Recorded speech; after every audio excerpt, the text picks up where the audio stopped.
G'day. We're cooking with Gozney today. Cooking a bit differently, this location, the neighbours, we've got some insane whales right behind us, humpback whales, heading north for the final parts of migration. We're gonna be cooking a beautiful paella style dish in the Gozney oven. We've got some king prawns from Northern Queensland. We've got some amazing mussels from South Australia, little chicken stock, herby, chilies, onions, garlic. So we're gonna get to it. First things to get started, 1 onion, diced. Now there's a million ways to dice an onion. Probably not a million, but probably like 3 or 4. Just gonna go ahead and dice down along the edges.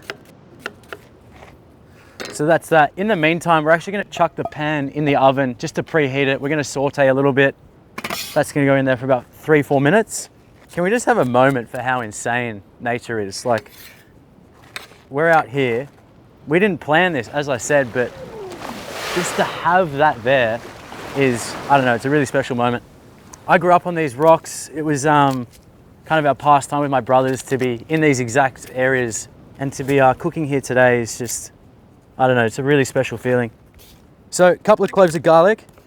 Just gonna run the knife through it, nice and rough. 1 bird's eye chili. Again, running that knife through that. All right, that pan is probably really hot now. Just gonna pull that out carefully, feel the heat off that. Nice glug of olive oil, onions, garlic, chili. To finish, a little bit of thyme.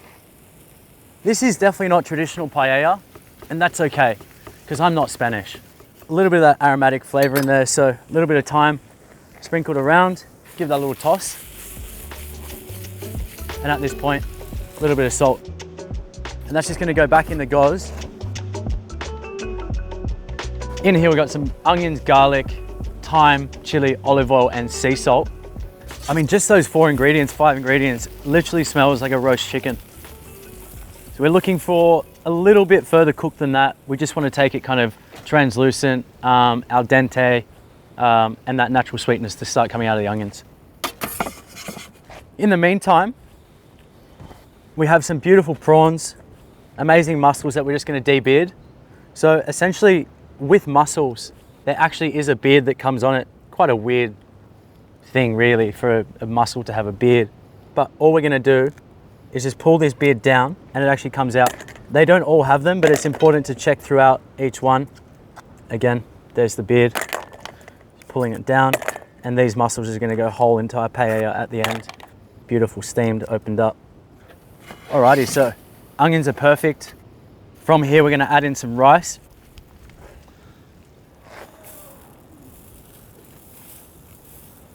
Now, you don't want too much because that's going to expand. And what we're going to do, we're going to stir that through, back into the oven, bring that to temperature, and then we're going to cook that down with some of our chicken stock. So just folding that through, starting to bring that heat to that, back in the Gozney for a couple of minutes, and then we'll start adding the stock. Here I am peeling prawns, and Sydney decides to show up. It's been overcast all morning, classic Sydney. Here comes the sun. We've got the whales in the background. Got some prawns that I am really excited to eat with some rice and some mussels and some parsley. Absolutely stunning day. Next up, we're just going to devein the prawns. So as you can see, I've just taken the shell, the outer shell off. I've kept the head on because it's really nice aesthetic. Also, some people like to suck the head of the prawn. So with a sharp little knife, running the top just above the back line, you're going to open it up, and then you can see that all that vein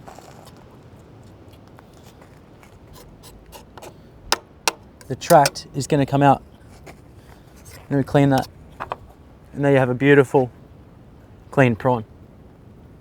So these are now ready to prep, ready to go in our paella style dish. Alrighty, so prawns are beautiful. We've deveined all of those. So we're just going to go back in the oven to get that really nice and hot. So when we add the stock, it's going to go. Give that a little shake just to make it look like you're busy and you know what you're doing. What else have we got? Got some beautiful parsley that we're going to finish it off. We've got some lemons. We're going to zest them with a zester. So we'll finish off with that. The parsley, not only is it going to add color, but flat leaf parsley has an incredible taste. So at this point, a little bit of color in there, which is not a bad idea. Thing. Chicken stock. We're going to add that just to submerge. Now the process with this, essentially we're going to, as we cook it, we're going to reduce the stock. That's going to cook the rice. So similar to a risotto, add a little bit more stock, cook it down, add a bit more stock, cook it down. That's going to go back in there. That's just over 300 again, so about 320, which seems really hot to cook a risotto, but we're cooking different today. Let's have a look at this guy. Look at that, absorbing already, absorbing that liquid, and that smell. Kind of smells like a roast chicken. I mean, all those flavors, you know, garlic, chili, onions, olive oil, and salt, just bring out that really nostalgic flavor that so many amazing dishes have started with. So with that, I'm just gonna add a touch more stock to that pan, and we'll let that absorb. Again, stirring that through. Always stir your things nicely with love. So we just want a little bit of color on top of this rice before we go ahead and put the seafood on. That'll be our next thing. Traditionally with paella or something of the like, you are cooking the rice probably about 60 to 70%, and you're actually finishing with the seafood on top, and then you are going to kind of cook that with the ambient heat of the rice. Absolutely stunning. Look at these, start to see that caramelization on the top. It's pretty f***ing sexy, isn't it? All right, over here. At that point, I'd say the rice is probably 70% cooked. And now we're just gonna assemble our seafood. So the prawns, tail side in, and we're just gonna spread that around. This seafood is just gonna go back in the oven. I'm probably gonna turn the Gozney either really low or off. Might start it on a low heat and then kind of turn it off just to kind of finish that cooking. Basically because that heat that's inside the oven will stay there. You know, obviously these things go to 450 plus. So once we turn that off, the heat will really stick around and allow a really nice final cooking process.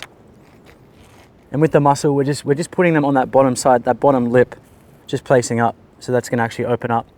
Now, with the stock as well that we've put into this paella style dish, it may have evaporated, but a lot of liquid's actually going to come out of the mussels. The mussels actually hold their own liquid. So anything in there is going to be excess flavor, beautiful salty brine that's going to kind of really finish that absorption of the paella itself.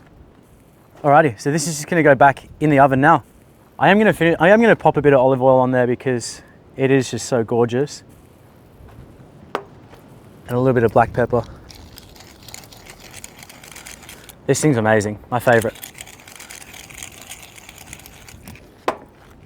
Now, I don't know if you guys can see that, but let's just have a look at it before it goes in the oven. Absolutely stunning. That's going in the oven. So this is on about 280, 290. I've just put it in, but what I'm actually gonna do, I'm actually gonna turn the entire thing off. Turn the gas off, turn the base off, and that ambient heat is gonna cook through. It's gonna be absolutely unreal. And then right at the end, if we need any of that final heat, we'll crank it, get a nice bit of color, caramelization.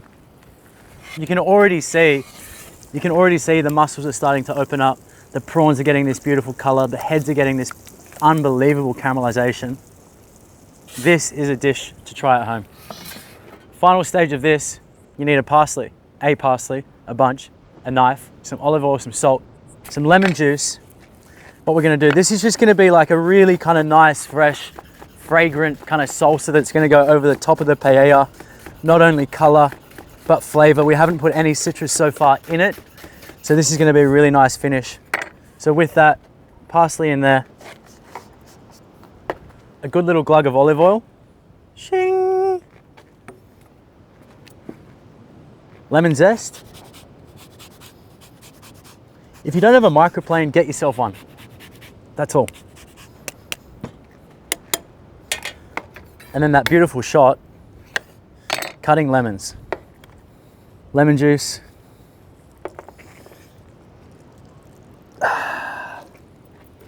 That's really nice. Finishing with a little bit of olive oil We want this to kind of be almost like a loose salsa verde. A little bit of salt, a little bit of pepper, and then stir. And that's that. Super simple. All right, so after allowing it to rest, I've just turned the oven back on. Medium heat's fine. We just want to bring a bit of color back to those prawns, that rice, those mussels. Let's have a little look. Holy shit. Have a go at that. Absolutely stunning. Seafood paella in the style. I'll actually let you know on a little secret. And I wasn't going to tell you guys this, but I've actually used sushi rice. Why? Because it absorbs beautifully, it holds its shape, it's very glutinous. And it's just a really, I don't know, I just kind of wanted to have fun with this recipe, cook differently, really kind of meshing different cultures here. Wow, look at this. Mussels are open. Prawns are beautiful and orange. Let's have a little sneaky taste. Look at that oil, buttery. Wow, cheers. Wow, garlic, onions, chili. Even the flavor of the prawn heads have come in, similar to a bisque. The salinity of the mussels, it's absolutely top notch. All right, let's finish. As we prepared earlier, this beautiful parsley salsa verde over the top. Wow. Again, because I'm crazy for it, olive oil, bit of sea salt, and there you have it. Sushi rice paella, a mix of cultures. Now, I love eating out of pans. I kind of grew up camping a lot, so it kind of resonates with me. These are really good. Get yourself a cast iron pan if you haven't for the Gozney. Not only is it a pizza oven, you can cook literally anything in here. Don't let the confines of the world confine you.